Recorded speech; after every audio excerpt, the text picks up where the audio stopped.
Hi everyone. I wanted to share something that might be helpful to some of you. So, one of the places that we hold stuck stress is in our neck. And we can notice, and it's a complicated issue that might stem from the thoracic, but regardless, what we're interested in doing is seeing if we can release a little bit the protective functions of the neck, because it has a dual function. Thank you, Ben McEwen. Of helping us, like all our senses are in our head, so most of our senses. So you have the vision, you have taste, you have smell, you have hearing, a bit of the vestibular system, so sense of orientation. So when we hear something, we respond. So I like to warm up my spine by clicking. So I respond to sound. It's a much more functional way of generating movement that allows for the whole body to respond, as opposed to, okay, now I'm gonna turn my head, so I kind of like more zoom into the muscular part of the neck, whereas I want to respond with the whole body as an instinctive reaction.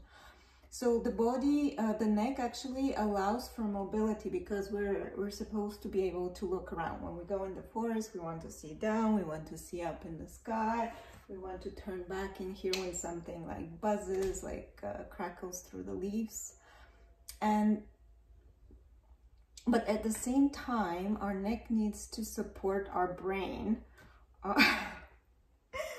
which we want to hold upright. We don't want it to smash down on the ground. So it cannot, like, the spinal cord has to have support. It cannot like twist and crank. It needs a bit of supportive qualities. So sometimes these dual functions of trying to stabilize the head and allowing for mobility get a little bit confused. What are we doing? Are we trying to really stabilize and keep safe, or are we responding to the world and being playful and participating? So neck tension happens, and it doesn't just come from, you know, the responsiveness of our senses, and sometimes we're over responsive, like people with trauma or stress, they're hyper vigilant, so do a little bit too much with the eyes, and the muscles of the eyes start to tense up the neck because we overuse it. So how do we undo tension in the neck? There is this exercise in yoga that is called half bridge, and basically you push into this leg to mobilize the one side, but a lot happens in this exercise, and what I want to encourage you to notice is, especially if you have a tight neck, is when I breathe in, I breathe out, I relax the belly. So I breathe in, I breathe out, I relax the belly, my tail lengthens, I push into the supporting leg, and as I start to rotate, can I allow the neck to roll over? Or do I breathe in, breathe out, push? I'm too tight in the neck, and then my pelvis goes, and I'm like going into a twist. And there's nothing wrong with a twist per se if I'm grounding in the head and I'm twisting in my spine. But if I'm habitually holding, immobilizing my neck, and I'm breathing in, breathing out, grounding through the heel of the supporting leg, this one, sorry you can't see it, grounding and not allowing for my body to respond and roll over, then that might be a sign that maybe I could, like, you know, move my head a bit, release it, so that it's more available for this kind of movement, which is also a possibility. We don't always have to be like stuck here as if somebody's strangling us, and apologies for anyone that this visual can be triggering. And why is this important? It's important because we have a spine and we have a cervical and a tail portion of it. And sometimes we get this lower back pain and we think we have to do something to the lower back, when in fact what we have to do is release maybe the tail or release the neck, and the lower back would like automatically sort itself out. Because sometimes it just gets caught up between tension between the diaphragm, or tension in the cervical, and tension in our pelvic floor. So another, what's it called? Like another exercise that you get given to do in yoga is the bridge. But to do the bridge, there is so much in it. It practices basically tuck and tilt, which is a really important neurological move for the spine. But a lot of people have spasms or tightness in the hamstrings, and that starts to interfere with your lower back. And so you go for a tuck and tilt, and then you're just kind of like, well, I'm not now, but you get caught up in tension in the hamstrings and cannot really mobilize the lower spine. So what might be a really, and that can also come from pelvic floor tension here. There's a lot of little tiny muscles that get cramped up. And so you're working with your hamstrings instead of release, and you're pulling it, and you're winding up further the pelvic floor tension. So what I wanted to suggest, and I think it's an amazing exercise, and I've done a lot of pelvic floor tension with this, is to put your feet, and the first time I actually understood this exercise was from Sarah Duval, who is like an American, I don't know, she's a doctor in physiotherapy or something. So you put your feet on something so they're resting, so they're supported. So basically you don't have to actually be using the hamstrings, and you can rest your spine on the ground, rest your head, and then go into a bridge action. So you breathe in, you breathe out, find the tail and lengthen, and as you lengthen you can open and feel the femur go up. And then you go into a tilt, and you're still restful in your ribs, and you're not pushing in your feet. So you're allowing this differentiation in the, what's it called, in the lower spine. And this is really, really helpful because, and you can even like practice this,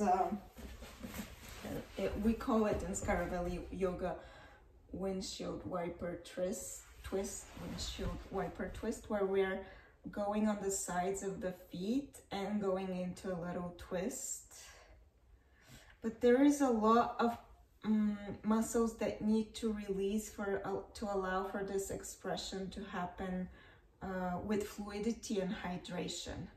So again, and this addition is something that I kind of sensitized with from a Feldenkrais lesson.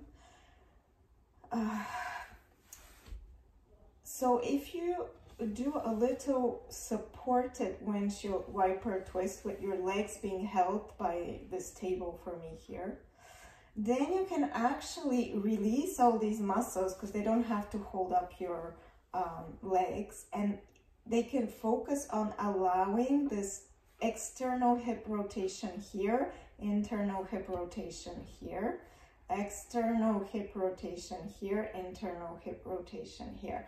So you allow the mobility and you allow all these little muscles here to start gliding and twisting over each other and not grip, because they have to hold your legs. Because once you get to this position here, even though you're grounding through the heels, most people who have tight hips will be, there is still more weight because this is like a big heavy bone, and as the weight goes down, you're like eccentrically a little bit stabilizing so you don't like smash into the ground. So you're still using muscles, and those muscles start to grip a lot. Whereas if you're here, your feet are supported, so you're just kind of like opening up, mobilizing through the hips, and exploring how does it feel. Oh, and letting the lower spine, the lower belly relax while allowing femur movement.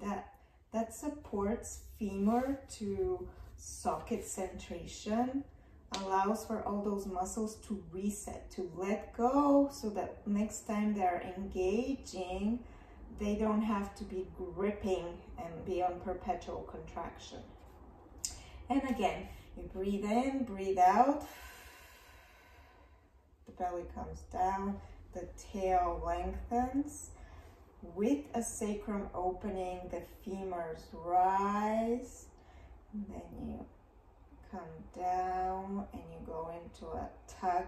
The back a little bit, the front of the sacrum rises as you go into a tilt, as the pelvis rocks over, and then you rock back into a tilt. This is a great exercise to undo all this tension here with support.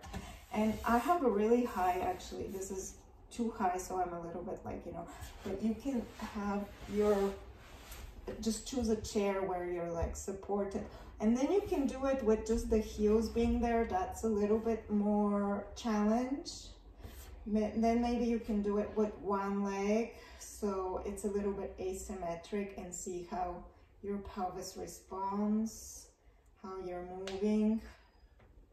A really good exercise also to start undoing this tension around the sit bones here is to, this is again from Feldenkrais, is to open the knee and close it, but really small movement. So you open and you feel the stretch over the sitting bone here. So you're opening the knee and the eyes are also moving. So you're engaging through the core. So you're not just engaging the lower part of the core, but if I use my eyes, I'm encouraging the upper part to also open. So it's like dynamizing the whole core, but with an experience of releasing over the sit bone.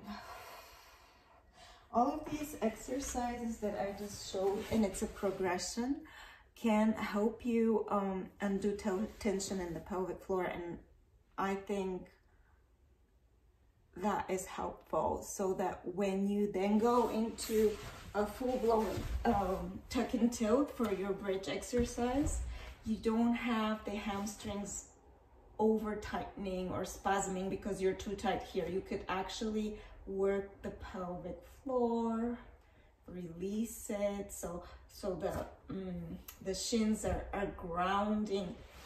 They're grounding. This is grounding, grounding into the heels, like the tripod of the feet, and the heel and the front of the